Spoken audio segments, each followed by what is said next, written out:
ପିଲାମାନେ या पूर्व आम शोषण प्रथम भाग पढ़ाई सारी शोषण वायु उपयोगी शोषण कौन वायु अपयोगी शोषण कौन किणन प्रक्रिया कौन आज आम जीव मानकर शोषण प्रक्रिया विषय पढ़ा।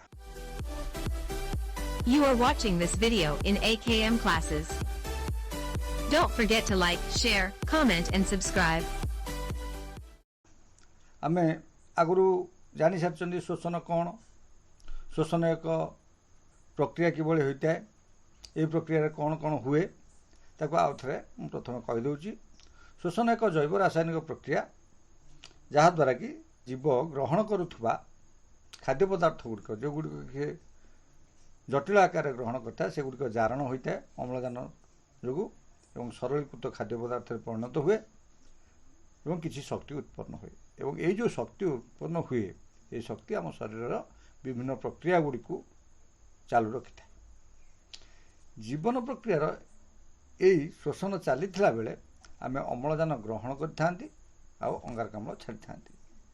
तेणु वायुमंडल अम्लजान ग्रहण कर अंगारकाम्ल छाड़ा प्रत्येक उद्भिद और प्राणी भितर टे भिन्नता देखा जाए। तेणु आम उद्भिदर शोषण विषय आगे पढ़ा तापर प्राणी शोषण विषय पढ़ा। उद्भिदर शोषण पर कौन निर्दिष्ट अंग न थाए अर्थात यह केवल वायुमंडल थिबा अम्लजान को विसरण प्रक्रिया द्वारा ग्रहण करिଥାଏ एवं ग्रहण करी से निजर शोषण प्रक्रिया चालू रखि था। जो गुड़िक छोट छोट उद्भिद जहाँ को आम कहते निम्नमानर पत्र नथिबा टिश्यूयुक्त किंतु विभेदन होई नथिबे से भलिया उद्भिद माने निज शरीरर जो उपरिस्थ कोष अच्छी ता माध्यम वायुमंडल अम्लजान ग्रहण करी विसरण प्रक्रिया द्वारा शोषण प्रक्रिया संपूर्ण करिथांती।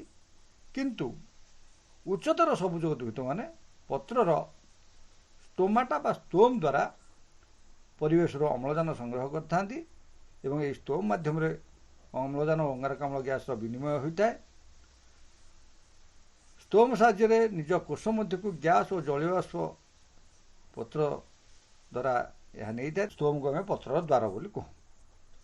आलोक श्लेषण जिते हुए से समय आम जाचे वायुमंडल अंगारकाम्ल नहीं था उद्भिद किंतु कोशीय शोषण समय यह अम्लजान व्यवहार कर अंगारकाम्ल गैस को सब बाहर करता है किंतु से गैस गुड़िक पत्रर स्टोम दे बाहर न थाए ताहा से कोष भितर व्यवहार होता है।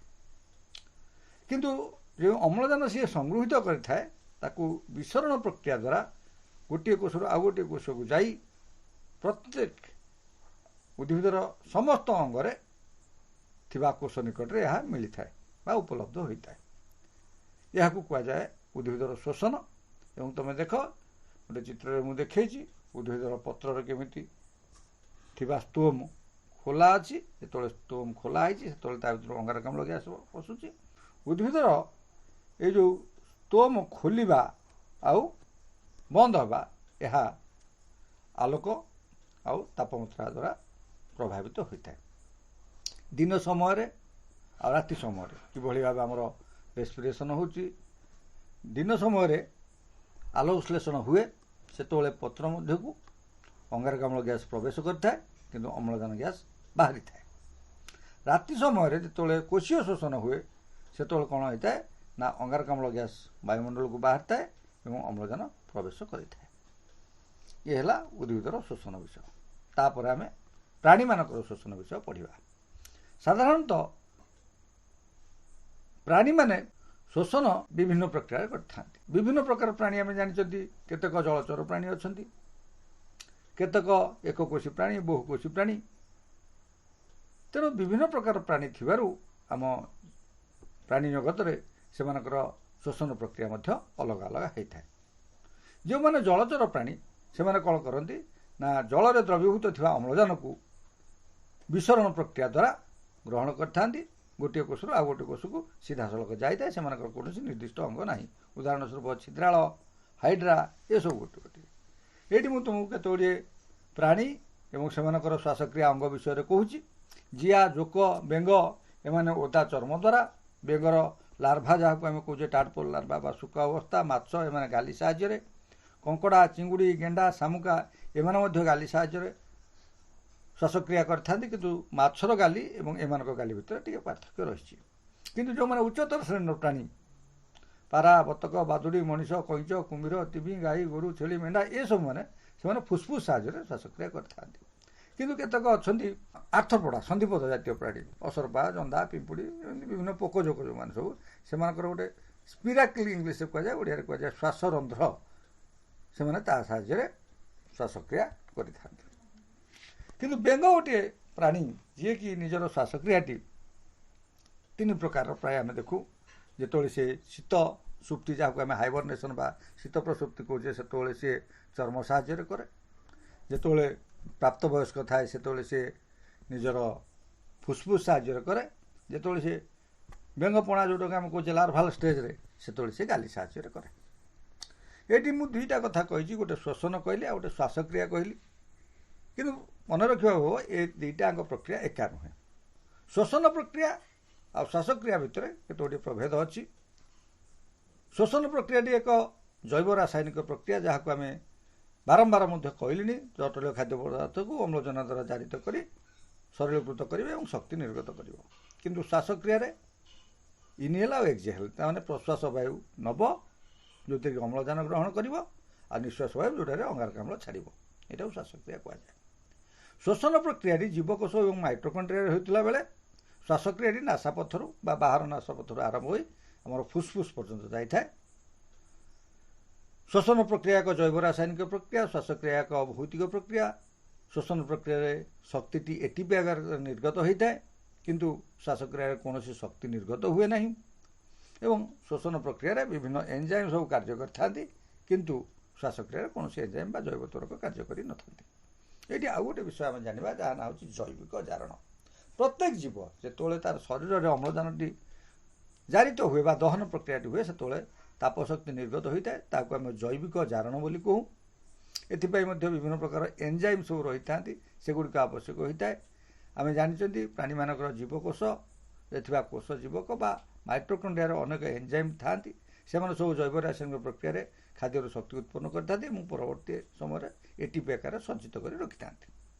ଗୋଟିଏ ଏଟିପି ଅଣୁ ଭାଙ୍ଗି, ଏଟିପି ମାନେ ଆଡେନୋସାଇନ୍ ଟ୍ରାଇଫସ୍ଫେଟ୍, ସେଟା ଭାଙ୍ଗି ଏଡିପି ଆଡେନୋସାଇନ୍ ଡାଇଫସ୍ଫେଟ୍ ଆଉ ଗୋଟେ ଫସ୍ଫୋ ୟୁନିଟ୍ରେ ପରିଣତ ହୁଅନ୍ତି ଏବଂ ଏହି ସମୟରେ ପ୍ରାୟ 30.5 କିଲୋ ଜୁଲ୍ ଶକ୍ତି ନିର୍ଗତ ହୁଏ। ଏହି ଯୋଗୁଁ ଶକ୍ତି ନିର୍ଗତ ହୁଏ ତାହା ପେଶୀର ସଂକୋଚନ, ପୁଷ୍ଟିସାର ସଂଶ୍ଳେଷଣ, ସ୍ନାୟୁବିକ ଆବେଗ ସଞ୍ଚରଣ ପ୍ରକୃତି ଆମର ଯେତେ ଜୈବିକ କାରକ ସବୁ ଅଛି ଶରୀରରେ ପ୍ରକ୍ରିୟା ସେଇଥିରେ ସବୁ କାର୍ଯ୍ୟକାରୀ କରେ। ବର୍ତ୍ତମାନ ଆମେ ମନୁଷ୍ୟର ଶ୍ୱାସତନ୍ତ୍ର ବିଷୟ ଜାଣିବା। ମନୁଷ୍ୟର ଶ୍ୱାସତନ୍ତ୍ର ବିଷୟରେ କେତୋଟି ଅଙ୍ଗ ଜଡ଼ିତ ହୋଇ ରହିଥାନ୍ତି।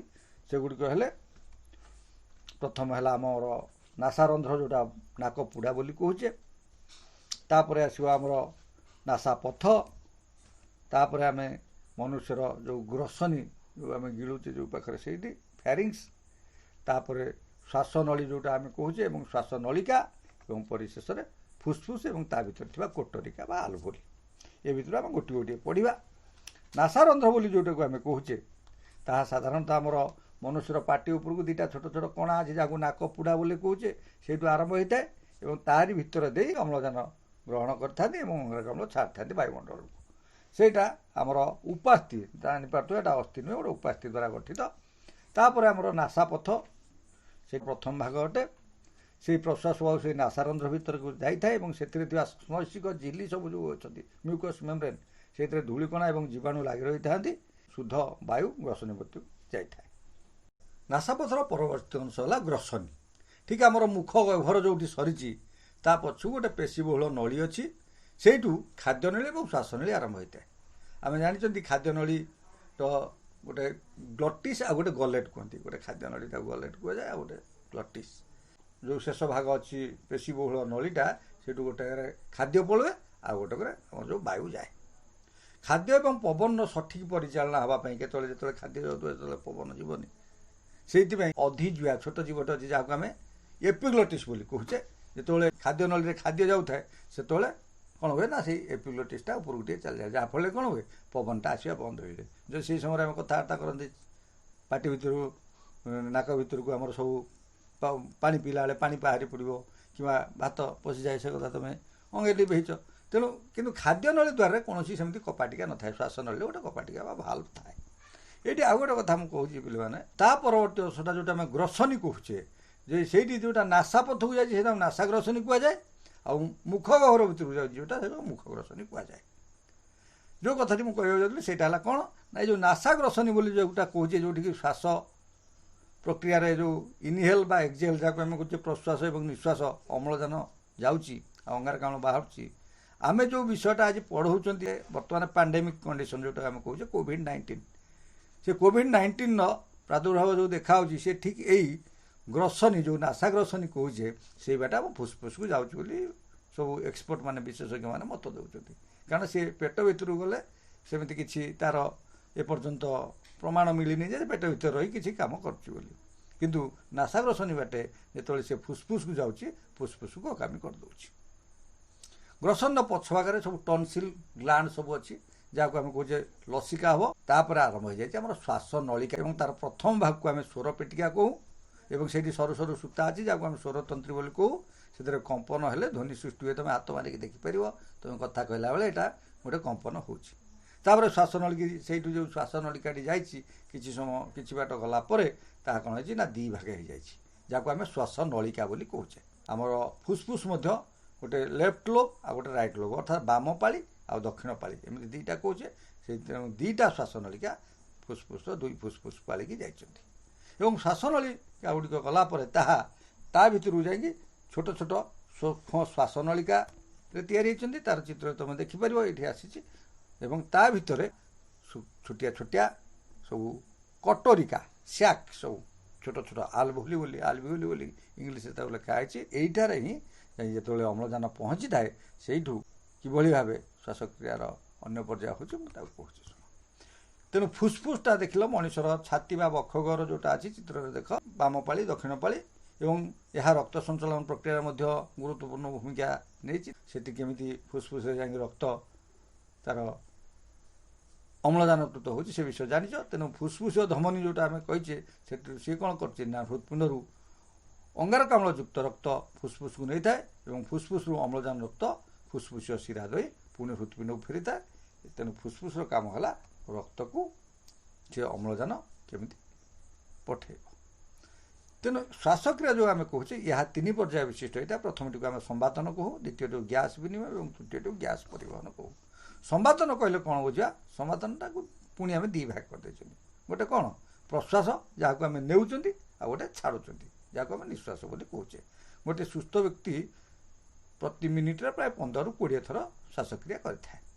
ତୁମେ ଚିତ୍ର ଦେଖିପାରୁଥିବ, ପ୍ରଶ୍ୱାସ ବାୟୁ ଯେତେବେଳେ ଯାଉଛି ସେତେବେଳେ କ'ଣ ହେଉଛି ନା ଆମର ମଧ୍ୟଚ୍ଛଦାଟା ତଳକୁ ପଳେଇ ଆସୁଛି। ଚିତ୍ରରେ ଦେଖ, ମଧ୍ୟଚ୍ଛଦାଟା ତଳକୁ ପଳେଇ ଆସୁଛି ଇନ୍ସପିରେସନ୍ ଯେତେବେଳେ ଆମେ କହୁଛେ, ଏବଂ ମଧ୍ୟଚ୍ଛଦାଟା ତଳକୁ ପଳେଇ ଆସିବା ବେଳେ ଆମର ଛାତିଟା ଫୁଲି ଉଠୁଛି, ଅମ୍ଳଜାନ ଯୁକ୍ତ ହେଇଯାଉଛି।